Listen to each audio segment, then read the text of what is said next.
What's up, you guys? Steven here for Off the Shelf Movie Night to talk to you about physical media, Blu-rays, 4Ks, and just collecting movies and TV on a piece of physical media, on something tangible that we can actually own, rather than floating in the cloud and paying for it over and over again, or having it recut without our permission, which is often what happens with streaming. Anyway, that's a soapbox I don't need to get on again, because if you're here, then you probably already agree with me. But what I want to talk to you today about is something that I've been thinking a lot about. I watch a lot of my fellow blue tubers out there, and we are often divided into two camps. The camp that I feel like I exist in is a little smaller, or on the smaller side in comparison to the others, but it's interesting to think about. It's what type of collector are you? There's a big difference between the curator and the archivist. Neither one is more valid than the other, but they're very different types of collectors. I am a curator, and typically with a curator, you'll notice the collections are smaller. And, you know, I'm pushing up on maybe 1,000 Blu-rays now, something like that maybe. I'm going to do an actual count. It may not be that many.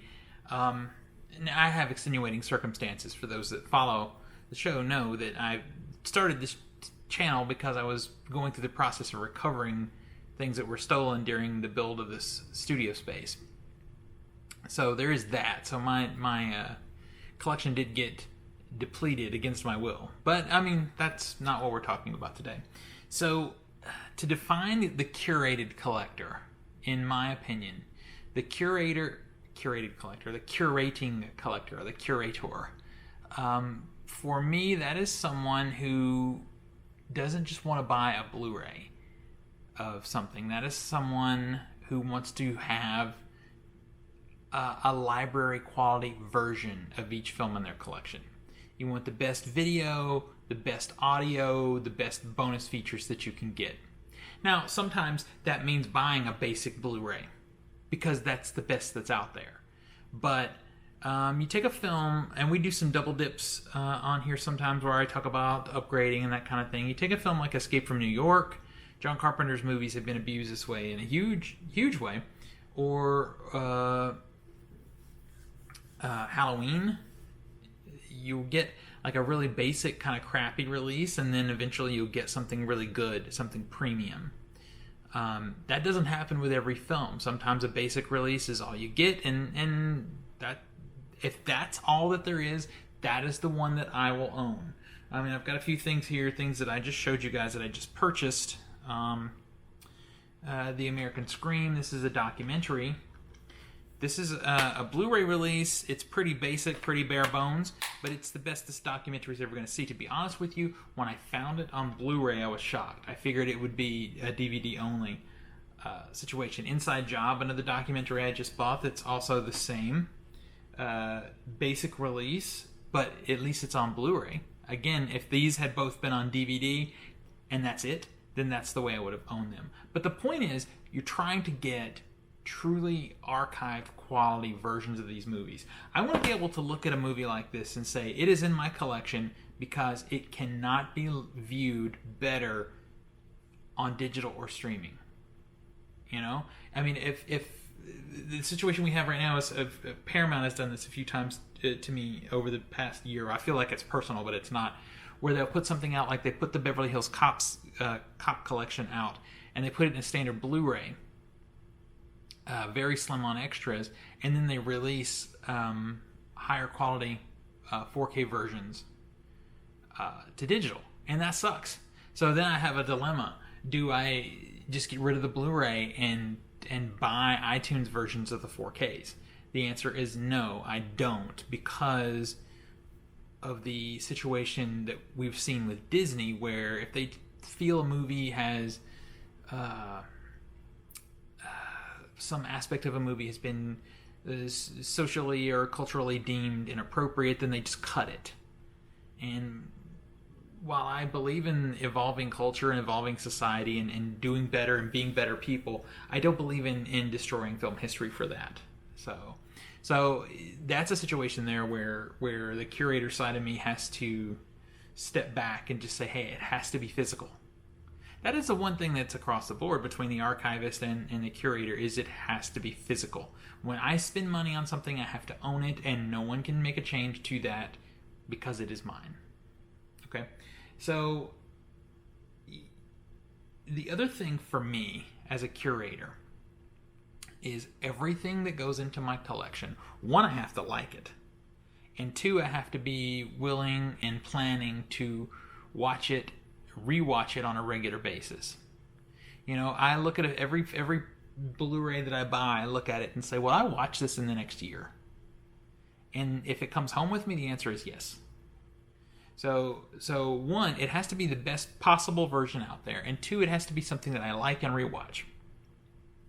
The archivist is a different animal altogether. And that is the archivist is someone that I very much respect, because we need those guys out there. It's just not for me, but I really appreciate. Some of my favorite people on YouTube are archivists, and an archivist is someone who buys everything. Literally, they just want to own copies of every movie that's on physical media. Serial at Midnight is a great one. Films at Home is another really good one. There's several of these guys out there. Cinema Sickness is a good one. They literally want to have a copy of everything. Now, they are some of the first ones who will tell you, they'll show you something on their shelf. And I've seen several others like this too, where it's like, oh, you know, I have this on my shelf, but I don't really like it. It's not really that good of a movie. I have to love, it can be a crappy movie, believe me. There's some crap back here, but I love it. You know, there is reason for it to exist on my shelf because I love it. Now, as a curator, that doesn't mean I don't blind buy, because I certainly blind buy, especially from specific directors or boutique distributors. I take a chance on a lot of things from someone like Arrow Video or Blue Underground or Synapse. These are companies that have proven how they curate their own films, the ones that they put out there, that it's probably going to be something that I want to see. That's not always the case, and that's fine. You know, we have things like Mercari and eBay, and I will flip that stuff. I'm not into it flipping things for major profit and that kind of thing. I just, if I don't like it and someone else does, then it should go on their shelf. That is just my opinion. So, are you an archivist or are you a curator? How do you collect? It's an interesting thing to think of. You know, every film that I touch when I'm at a used place and I pick it up and I read the back, I check my app. I use the My Movies app to look and see if I own it. And is it an upgrade? Everything I pick up is it a worthy upgrade? Is it something I'm going to revisit over and over again? I upgraded this. I had this on Blu-ray, and then I picked up Jaws on 4K, and it was a very worthy upgrade. The 4K is incredible. This is like textbook definition of what a curated collector would own. It has the most extensive collection of bonus features, and it is the best way you're going to see this movie on video and in audio. So that is how I collect. The sad part for me is one thing that's across the board between the curated collector and the archivist is the thrill of the hunt. And I see a lot of guys out there who do the Dollar Tree and the Big Lots and all that stuff, and they're out on the hunt and, you know, finding some things that they're really excited for, you know, in those sales. But very, very, very seldom when I look at their hauls do I see something that I want. Mostly because the movies that are in there that I feel that I would actually want are available in nicer versions. You know, they'll just have the Dollar Tree will just have the DVD for $1, where I know there's a Blu-ray available. You know, and that's obviously the one that I would want. I want the better quality. Now, I understand also, if you're going to blind buy something just to see if you like it, $1 is a great price. And it's a great way to check it out, because there's still a situation where so many films are not available to stream and check it out. to see if it's something you want to add to your collection. So to buy the DVD for $1, and then if you like it, upgrade, or if you don't, then flip that DVD. I get that too. That part of it is one part that I would appreciate, and why I should probably be doing those sales a lot more, because I could find some things and discover some films at much cheaper price than I do now. Because to blind buy something from Arrow Video is a guaranteed $25 unless you're going for a sale. Now, fortunately, something like an Arrow title, they tend to hold their value pretty well, so I can usually flip it for what I have in it. But still, I do get that. So I do contemplate the Dollar Tree sales and stuff like that. Knowing what kind of collector I am, what do you think? Do you think I should be hitting those Dollar Trees and Big Lots and that kind of thing? Or is it just going to be more trouble than it's worth because I buy all these dollar DVDs and then have to go to the hassle of flipping them? I don't know. I really don't know. I think about it a lot, though, and I am, we'll be honest with you, I am jealous when I see these guys out there, on the hunt, because the vast majority of my hunting happens online. Because this is the other side of curated hunting, is I have a list, a constant list, and I know other people do. I hear them talk about their wish lists a lot. I guess they keep them on Amazon. Down to Movie, I know he keeps a pretty good wish list on his show. But I keep it in my phone, things that I need for my collection, movies that I really love, and that kind of thing. And that's how I hunt. So when I go to a used place, to me it's a little overwhelming, the number of movies that I have to look at. But I go in with a list, a nice long list of things that I want, usually from each genre. And I search for those, and I don't find them. I'm mostly done. I will eyeball the shelves, and if something jumps out, then that's cool.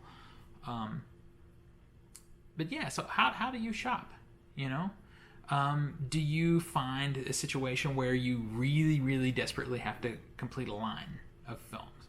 Because I know that is a thing when you look at Criterion and Vinegar Syndrome and a lot of these guys, their spines are numbered. And the collector side of me really wants to have all those numbers too. I get it. Like, I just got my first, and you'll see a few videos ago if you haven't been watching, I got my first Paramount Presents movie sent to me, which was Ghost. And that one's on my shelf right now, and I'm struggling with it because it is number 8 in their line. And when I look at the 8 films that they've put out so far, there's maybe 3 in that line that I know I would watch over and over again. The others I wouldn't. But now that one is on my shelf, I want to have the other 7, that collector side of me. But looking at the one that's on my shelf right now, which is Ghost, that's a classic sort of suspense romance film. Being honest with myself, I know I'm not going to rewatch that film. So now I'm struggling because I've been excited to pick up a Paramount Presents release, but I'm not going to watch it. So I feel like, it's sitting on my shelf now, but I'm working through it, and eventually it'll end up on Mercari. I already know, because if it's on my shelf, I want it to be something that I know I'm going to watch and share with people. So I feel like I'm rambling a little bit. The only lines that I actually do, to get back to what I was saying about Paramount Presents, that I actually do try and complete are subgenre collections that I'm doing myself. Like I've told you, I'm trying to put together a collection of movies that all take place within haunted attractions, like Bloodfest and Dark Ride and Hellfest, because they all relate to a documentary that I myself did, and that's a soft spot for me. But if I do get a movie that fits that space and isn't something that I love the most, okay, then we'll have to re-pick up this discussion at that point, because will I keep it or will I get rid of it?